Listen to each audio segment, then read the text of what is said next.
Types of proposals. Hi, I'm Bill Carmody, and today we're going to talk about the many types of proposals and the ones that are most relevant to you when working inside your organization. Number one is the pre-proposal or preliminary proposal. This is before you're actually formalizing anything. A pre-proposal is sort of sketching it out. It says, hey, here's kind of what we discussed. Does that sound right to you? You want to do that because if you don't have the foundations of a proposal agreed to, why are you wasting time putting together such an official document? A pre-proposal helps make sure that you are in alignment with what was already previously discussed.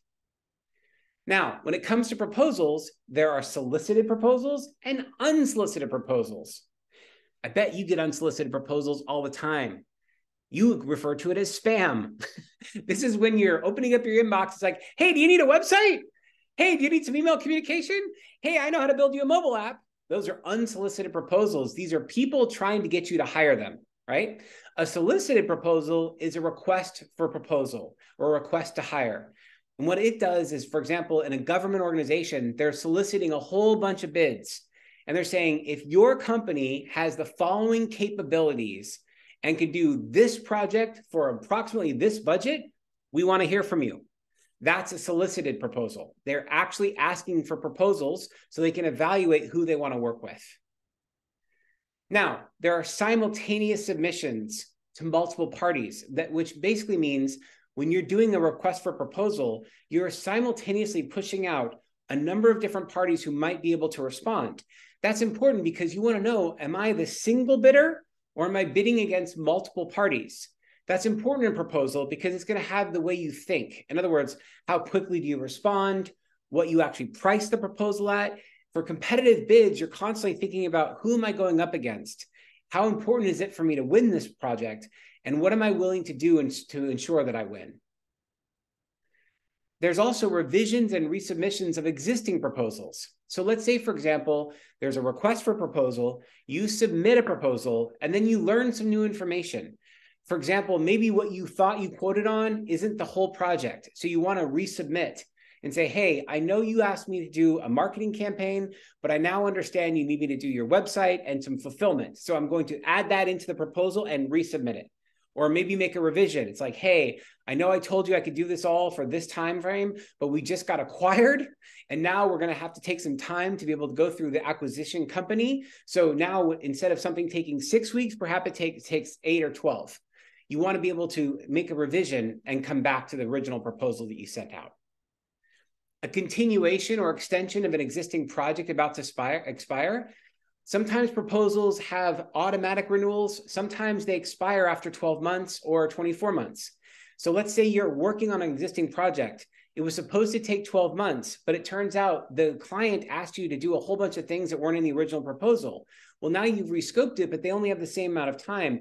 You might need to extend that proposal or continue it. The extension is, hey, we need more time or we need more money based on the new additions to the proposal. Or if the proposal is about to expire, you're saying, hey, we're doing a great job, right? Do you want to renew? That's what that means. And then competitive renewals. These are multiple bids to an existing project. So a competitive renewal might say, hey, we were the sole source doing this work, but now we understand you want to open it up and see who else might want to bid on this project. Now you have an existing project that multiple people can bid on. It either allows you as the person who's the primary to continue that work, or it might be handed off to one of your competitors who decides to approach the project differently. And then there's collaborative proposals. Collaborative proposals are when multiple entities are getting together to make a proposal.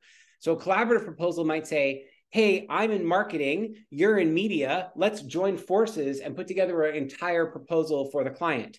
That way I can do all the marketing stuff, you can do all the media stuff. Oh, we learned they also need event marketing. Let's pull in a third party. We create a collaborative proposal that shows everything. And then subaward proposals are thinking about ways in which someone's contributing to a larger proposal submission.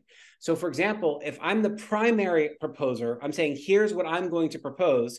Then I have my subcontractors. I have the person who's building the website. You have the person who's doing fulfillment. I have the person who's doing the event marketing. I have someone else who's doing something else. All of my subawards are like, when I win the bid, I'm now then awarding the different projects to the people that worked with me to help me win that bid.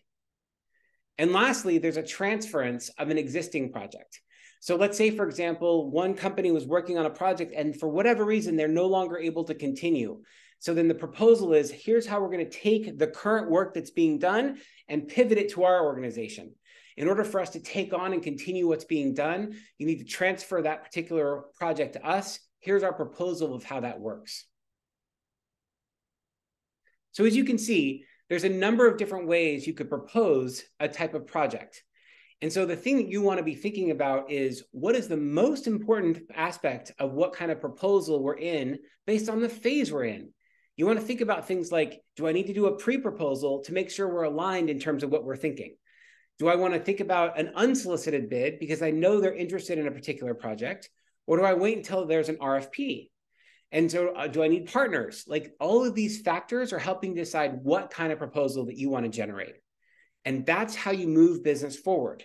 Without a proposal, your clients can't say yes. And nothing happens until the sale is made. The proposal is how you lock down the particular sale.